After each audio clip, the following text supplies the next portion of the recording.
we are back for your Wednesday ELA lesson.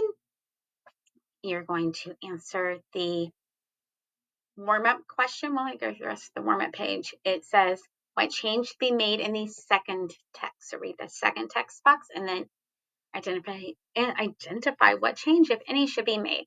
While you're doing that, let me go over the rest of this. It is Wednesday, February 28th, 2024. I am your teacher, Miss Smith. My email is tsmith@lsoa.org, and my number is 682-777-9474. So take a quick look at that text box. I grabbed them. I grabbed them. They're in my school backpack. What change should be made in the second text? Changed grabbed, G-R-A-B-B-E-D, to G-R-A-B-E-D. Changed there, T-H-E-R-E, to there, T-H-E-Y apostrophe R-E. C, change them to it. Or D, don't do anything.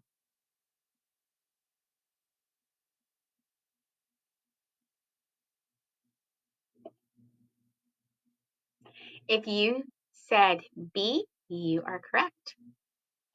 It is the change there, T-H-E-R-E, to T-H-E-Y apostrophe R-E.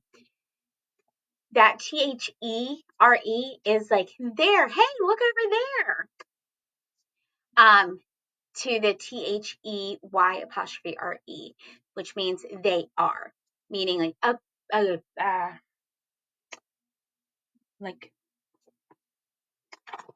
group of pencils. They are, or markers.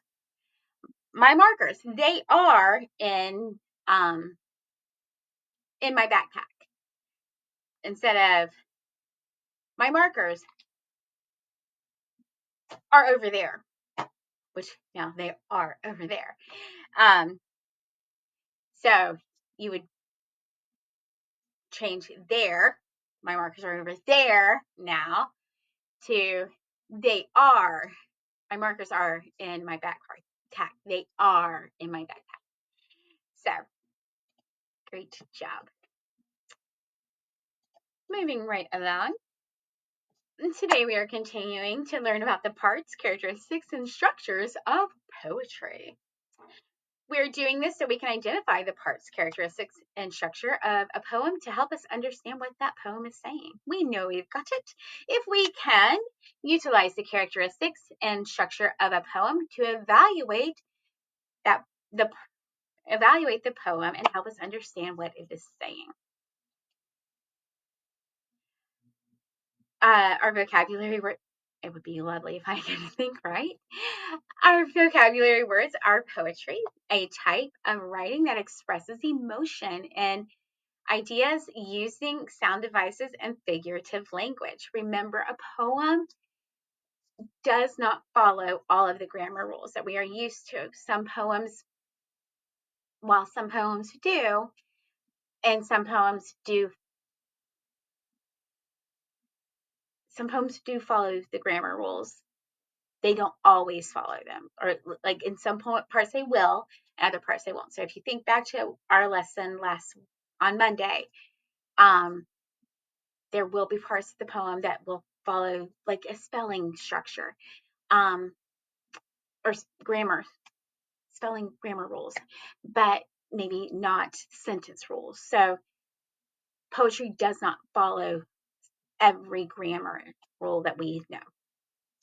That's what Miss Smith is trying to say. Figurative language that means something more than just the literal meaning.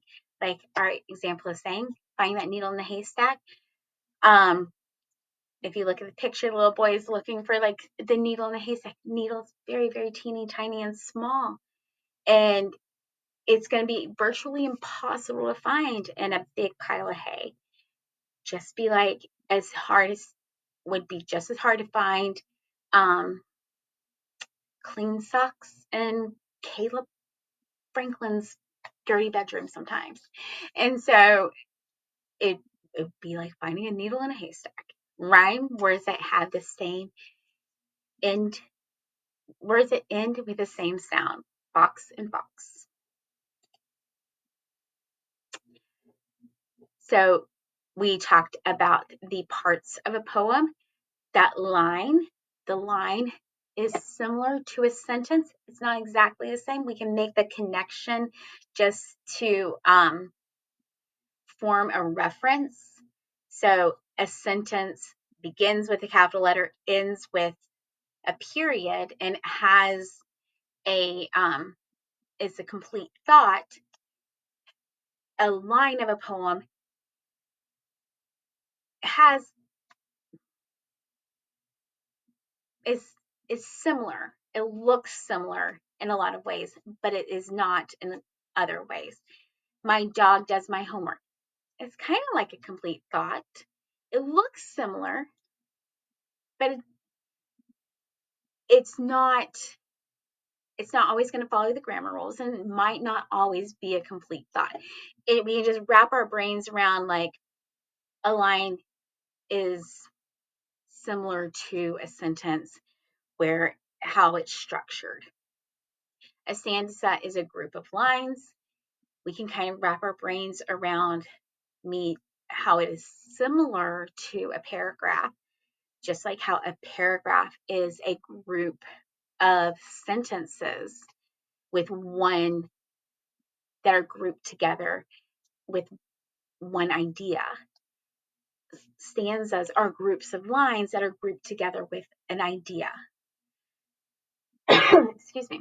And then rhyming words, words that end at words at the end of a line with the same ending sound. No, not every line ends with rhyming words. Sometimes they do, not often. Sometimes they do, but they words at the end of a line with the same ending sound. There we go. That's my future brain. So once again, you have 2 new videos that just kind of like reinforce what poetry is. We're not going to watch the videos today, but you're going to have them on Student Play. I'll also send out the Safe Share link in case Nearpod is Nearpoding when it's time for you to watch it. And so you'll have that as well. And then you'll have the second one as well. Like I said, we're not going to watch it in class today, but you'll have the Safe Share link. So when you are reading a poem, once you have that understanding of how a poem is set up, and you begin reading it, because a poem is just like a story, it's just a story. It's a little bit more sing-songy in the way it's structured. Ask yourself those questions to help you understand it. Who is the poem about? Who is the speaker? Who is narrating the poem? Who is telling us this poem? Who is narrating this poem? What is this poem about? What is being described in this poem? Where is this poem taking place? Does the setting change throughout the poem? And how does the speaker feel in this poem? Does the speaker's feelings change? Because sometimes the speaker's feeling does change. And don't be mistaken, just because it's sing-song and it rhymes does not mean that the speaker's feelings doesn't change.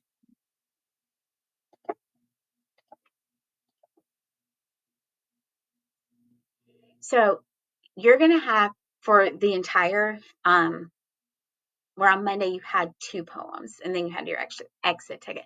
This is going to be your entire poem, even with your exit ticket. So it's a deeper poem. So I'm going to read it a couple of times. We're going to work through this first page, and then the rest you're going to work through on your own. A Bird Came Down for a Walk by Emily Dickinson. A bird came down for a walk. He did not know I saw. He bit an angleworm in half and ate the fellow raw. And then he drank a dew from a convenient grass, and then happened sideways to wall to let the beetle pass. He glanced with rapid eyes that hurried all abroad. It looked like frightened beetles, I thought. He stirred his velvet head. Like one danger cautious, I offered him a crumb. He unrolled his feathers and rode him softer home. Rode him softer home, sorry. Then oars divided the ocean to silver for a seam, or butterflies off banks of noon leaped splashes as they swam. Sorry. This one, so like I said, they are not always sing-songy. This one's not sing-songy, okay? I mean, there are parts that are sing-songy. This one's not that sing-songy. I'm going to read it again. A Bird Came Down for a Walk by Emily Dickinson. A bird came down for a walk. He did not know I saw. He bit an angleworm in half and ate the fellow raw. And then he drank a dew from a convenient grass, and then happened sideways to a wall to let a beetle pass. He glanced with rapid eyes that hurried all abroad. They looked like frightened beads, I thought. He stirred his velvet head. Like one danger cautious, I offered him a crumb, and he unrolled his feathers and rode him softer home.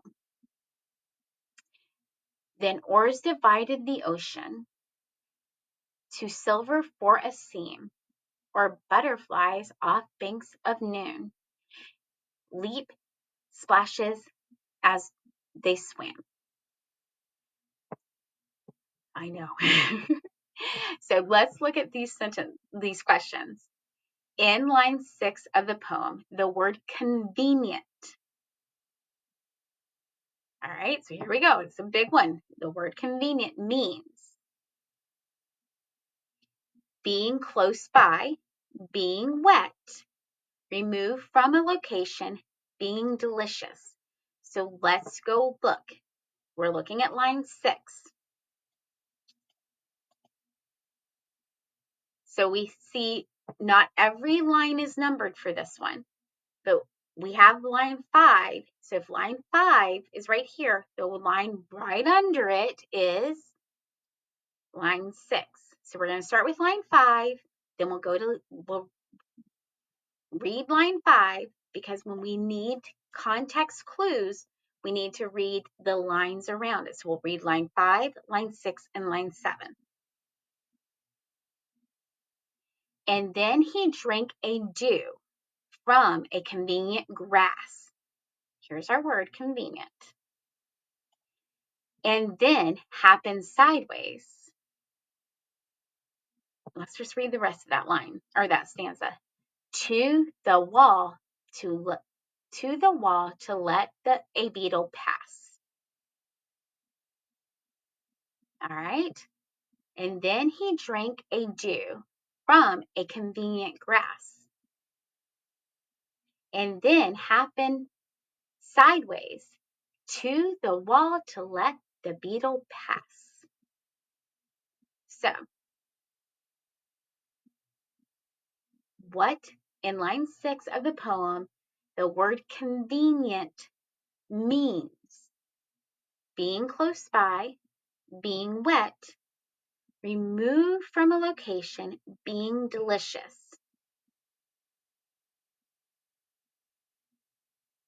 Let's read it again. And then he drank a dew from a convenient grass. and then happened sideways to the wall to let the beetle pass. So he drank a dew. So dew is like that early in the morning there's wetness on the ground. So it doesn't mean it's like rain, it's just like moisture, wetness. So there was wetness on the ground. So from a convenient grass. So there's wetness on the ground, wetness on the grass.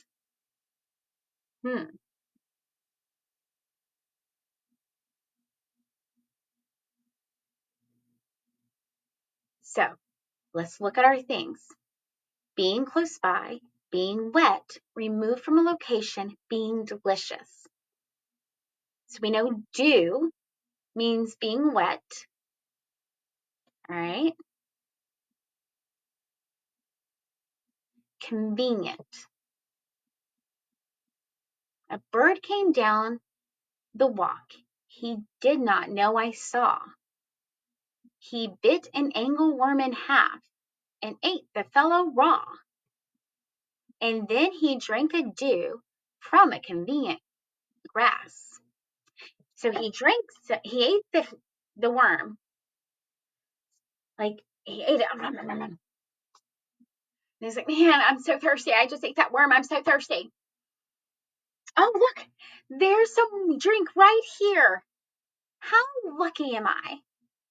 It's right here. How convenient. It's right here. Right next to me. I'm so lucky. What do you think it means? So we know dew means moisture, being wet, but convenient. I'm so lucky. It's right here, right next to me. What do you think it means? Does it mean close by? Does it mean being wet? Does it mean removed from a location? Or means being delicious?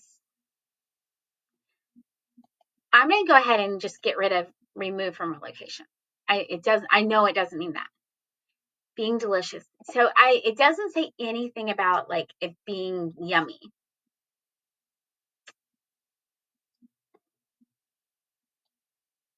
So I'm going to get rid of that one.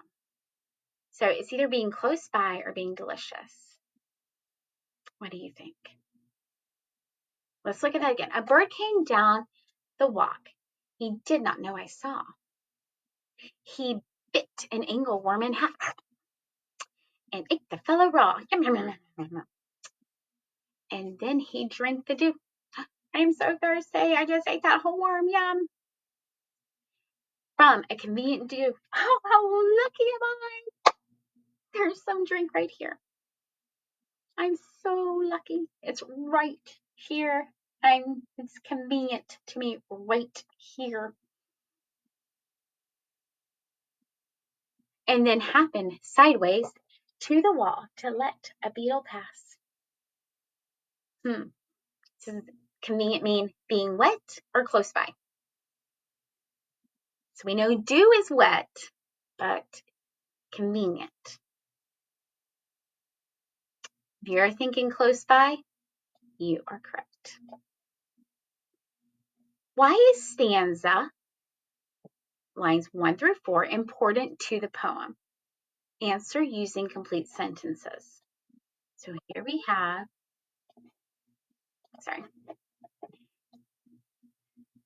so we're looking at stanzas, lines 1 through 4. Why are those first 4 lines, why is stanza 1, lines 1 through 4, why are those lines, why is that first stanza, lines 1 through 4, use your brain, Miss Smith, why are those lines, why is that stanza, why are those lines so important to the poem? A bird came down the walk. He did not know I saw. He bit an angleworm in half and ate the fellow raw. Why is it so important to this poem?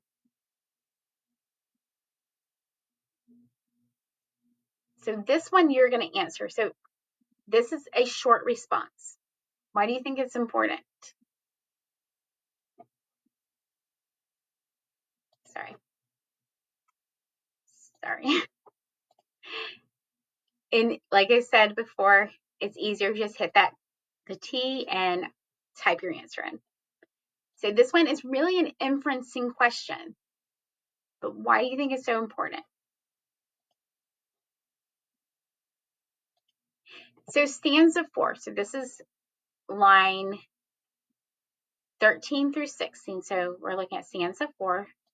So stanza 1, stanza 2, stanza 3, stanza 4. Stanza 4 is important to the poem because, so let's look at stanza 4. Like one in danger, cautious, I offered him a crumb. And he unrolled his feathers and rode him softer home. Stanza 4, lines 13 through 16, is important to the poem because it describes how the bird enjoys being fed, identifies the setting of the poem, reveals how the speaker feels about the bird, or describes how the bird carefully accepts the speaker's kindness. So, like one in danger, he cautiously,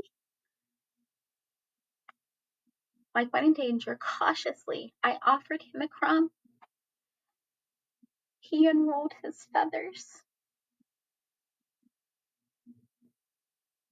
and rode him softer home. So, why is stanza 4 important to the poem? Does it show how the bird likes being fed?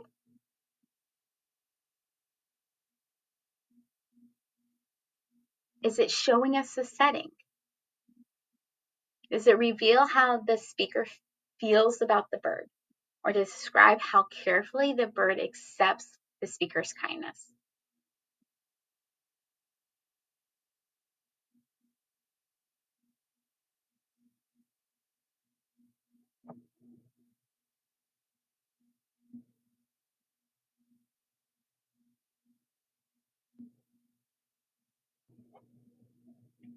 So if you're thinking, I don't see how it's showing the setting, I agree. It's definitely not showing us the setting, so let's get rid of that one.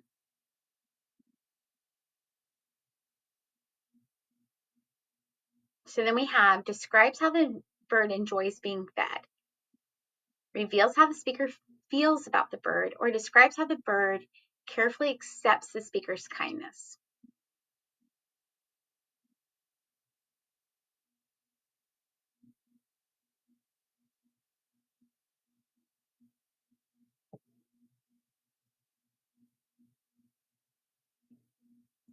So let's look at that one again. Like when in danger, cautiously,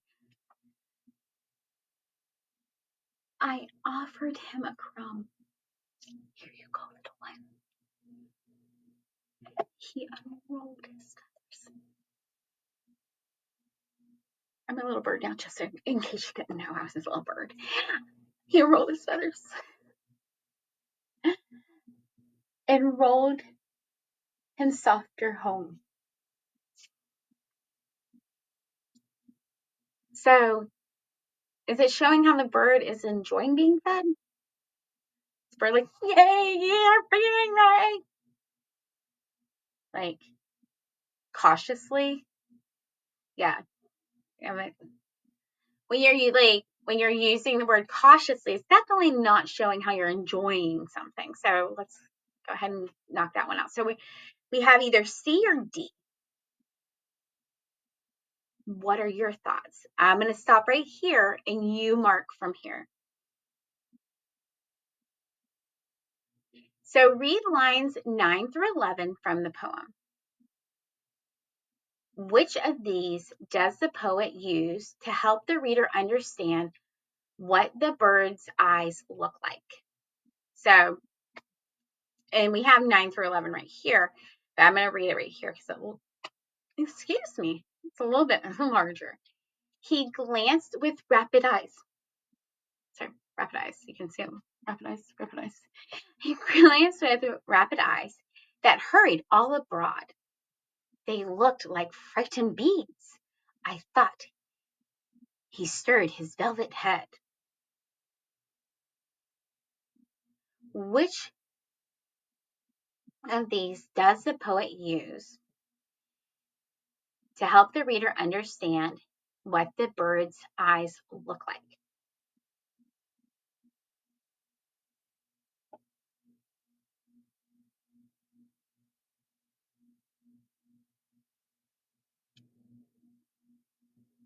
And this one you're going to mark on your own also, and then we'll talk about all of it later.